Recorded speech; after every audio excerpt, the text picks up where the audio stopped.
क्या एक 70 साल बूढ़ा शख्स दुनिया की सबसे बड़ी नौ आबादियाती ताकत को चैलेंज कर सकता है? आखिर वो शख्स कौन था जिसको दुश्मन ने बेड़ियों में जकड़ दिया था, लेकिन आने वाली सदियों में वो एक हुर्रियत की अलामत बन गया।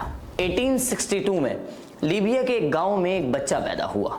जिस वक्त उसने अपनी आंखें खोली उस वक्त लीबिया सल्तनत उस्मानिया के ज़ेरे नगीं था। उसके वालिद ने उसका नाम उमर रखा, लेकिन वक्त ने उसके नाम के साथ वो रौब जोड़ दिया जिसे आज दुनिया द लाइन ऑफ डेजर्ट के नाम से जानती है। कम उम्री में ही वालिद का साया सर से उठ गया। उमर ने परवरिश तो सहरा की तपती रेतों में पाई, लेकिन सल्तनत रूम की बख्तरबंद गाड़ियों और बड़े बड़े जहाज़ों के आगे बंद बांध दिए। 1911 में इटली ने लीबिया पर हमला कर दिया। यूरोपीय इस्तेमार अपनी पूरी कुव्वत के साथ आया, लेकिन वो नहीं जानता था कि एक ज़ईफुल उमर और नहीफुल जुस्सा शख्स उनके लिए एक ऐसा चैलेंज बनने जा रहा है जो सदियों तक उनके आसाब पर सवार रहेगा। उमर ने अपनी मुज़ाहमत का आगाज छापा मार जंगों से किया। वो पहाड़ों में बसेरा करते, रातों को हमला करते और दिन की रोशनी में गायब हो जाते। अतालवी कमांडर्स को लगता कि शायद वो कोई अफसाना है, कोई साया है, लेकिन ना तो कोई अफसाना था ना साया, वो एक हकीकत था। एक ऐसी हकीकत जो हर रोज इटली के साम्राज्य ख्वाबों को चकनाचूर कर रही थी। ये जंग सिर्फ जमीन की आज़ादी की जंग नहीं थी, ये ज़मीर, अकीदे और इज्जत की जंग थी। उमर मुख्तार ने अपने पैरोकारों को हमेशा अखलाकी दायरे में रहकर लड़ने की तालीम दी। कैदियों से हुस्न सलूक, औरतों, बच्चों और सिविलियंस को नुकसान न पहुंचाने का हुक्म दिया। ये वो चीजें जो हमें बताती हैं कि उमर सिर्फ एक जंगजू नहीं था, बल्कि वो एक अजीम इंसान और एक रेवोल्यूशनरी लीडर था। 2 दहाइयों पर मुहित इस जंग ने लीबिया के हर गोशे को झंझोड़ दिया था, लेकिन उमर न थका, न झुका और न ही बिका था। लेकिन कहानी का हैरत अंगेज मोड़ तब आया जब 1931 में सितंबर की एक रात में इस शख्स को जख्मों से चूर कैद खाने में लाया गया। रात के सन्नाटे में जब तमाम दरवाजे बंद हो चुके थे और हर गोशा खामोश था, ये शख्स बेदार हुआ।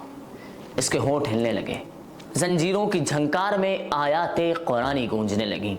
मुहाफिजीन रुक गए। कहा जाता है कि उमर ने मुहाफिजीन को उस वक्त सिर्फ एक जुमला कहा था, मैं जिसके लिए लड़ रहा हूं उसका इंसाफ तुम्हारे इंसाफ से बहुत बुलंद है।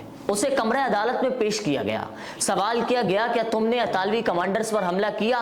जवाब मिला, हाँ, मैं अपनी कौम के दिफा में लड़ा। मोहतरम नाज़रीन, अदालत तो महज रस्मी कार्रवाई थी, फांसी का फैसला पहले से तय था। लिहाजा उमर से आखिरी सवाल किया गया, तुम्हारी आखिरी ख्वाहिश क्या है?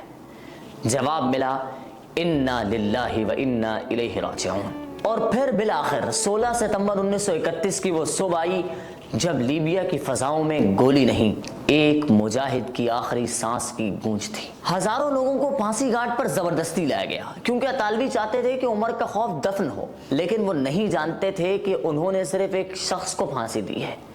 नजरिया अभी भी जिंदा है। जिस दिन उमर को फांसी दी गई वो दिन एक तहरीक की जिंदगी का आगाज बन गया। उन्होंने एक शख्स को तो मार दिया था, लेकिन एक नजरिया अभी भी जिंदा था।